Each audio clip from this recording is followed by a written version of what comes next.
Hello hi friends, welcome to my world my kitchen. ఈరోజు నేను మీకు బీఫ్ కర్రీ ఎలా ప్రిపేర్ చేయాలో చూపించబోతున్నానండి. ఇది చాలా టేస్టీగా ఉంటుంది.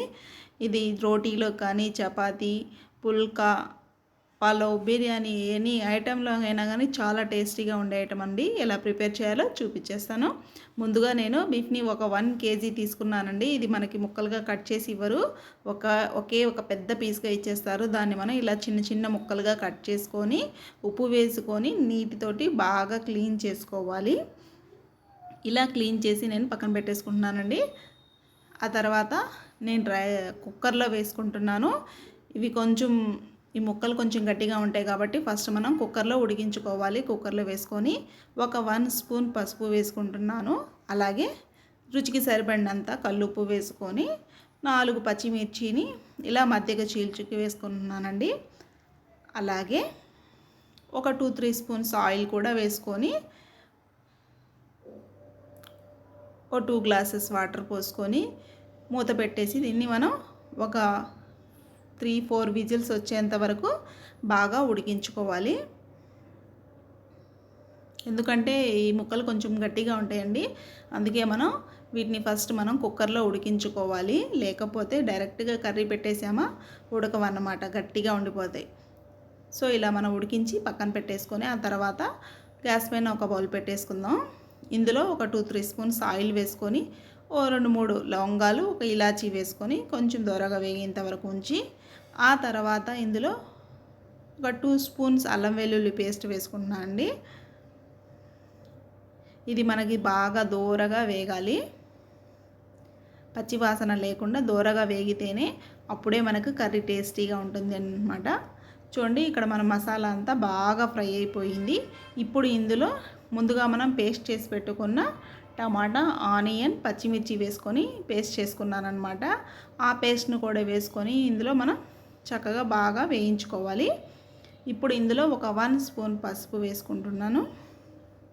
అలాగే 2 స్పూన్స్ కారం వేసుకుంటున్నాం. ఇదంతా ఇప్పుడు మనం దీన్ని బాగా కలుపుకొని బాగా ఫ్రై చేసుకోవాలండి.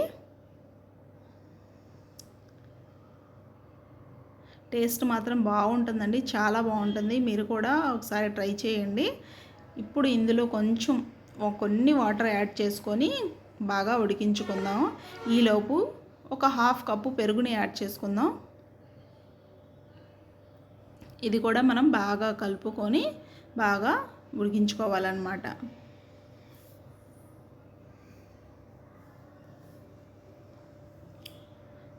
చూడండి, ఆయిల్ అంతా ఇలా మనకి పైకి తేలాడుతుంది. ఇప్పుడు ఈ స్టేజ్లో ఉన్నప్పుడు ఒక 2-3 పచ్చిమిర్చిల్ని మధ్యగా చీల్చుకొని వేసుకుంటున్నాం. ఇదంతా మనకి బాగా వేగిన తర్వాత ఇందులో మనం ముందుగా ఉడికించి పెట్టుకున్న బీఫ్ ఉంది కదండి, ఆ కుక్కర్లో మొత్తం ఇందులో వేసేసుకొని బాగా ఉడికించుకుందాం.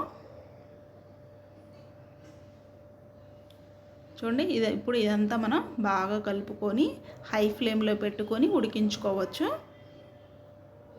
ఎందుకంటే మనకి ముక్క గట్టిగా ఉంటుంది కదా, మనం మటన్ కర్రీ ఎలాగైతే ఉంటుందో అంత టేస్టీగా ఉంటుందన్నమాట. వీడియో కానీ నచ్చిందా లైక్ చేయండి, షేర్ చేయండి, సబ్స్క్రైబ్ చేసుకోండి. చూడండి, ఇంత బాగా ఆయిల్ అంతా పైకి తేలాడుతూ ఎలా ఉడుకుతుందో. ఇప్పుడు ఇందులో మనం ఒక 1 స్పూన్ ధనియా పౌడరు, ఒక 1 స్పూన్ గరం మసాలా, మరొక 1 స్పూన్ కొంచెం పెప్పర్ పౌడర్ వేసుకొని బాగా కలుపుకుందాం.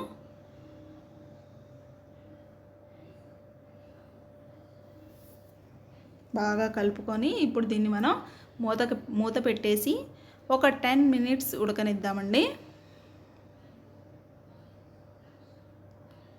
ఆ వాటర్ అంతా ఇంకిపోయి మన కర్రీ కొంచెం దగ్గర పడిపోతుంది అనమాట. దీన్ని మనం మరీ గట్టిగా అయ్యేంత వరకు, గ్రేవీ వచ్చేంత వరకు ఉడికించొద్దు.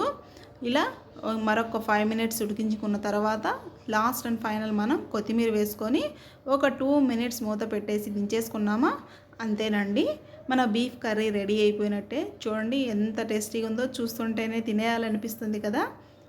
చూడండి, ముక్క కూడా ఇలా ప్రెస్ చేస్తే అలా వేగిపోతుంది. ఎందుకంటే అంత సాఫ్ట్గా రెడీ అవుతుంది.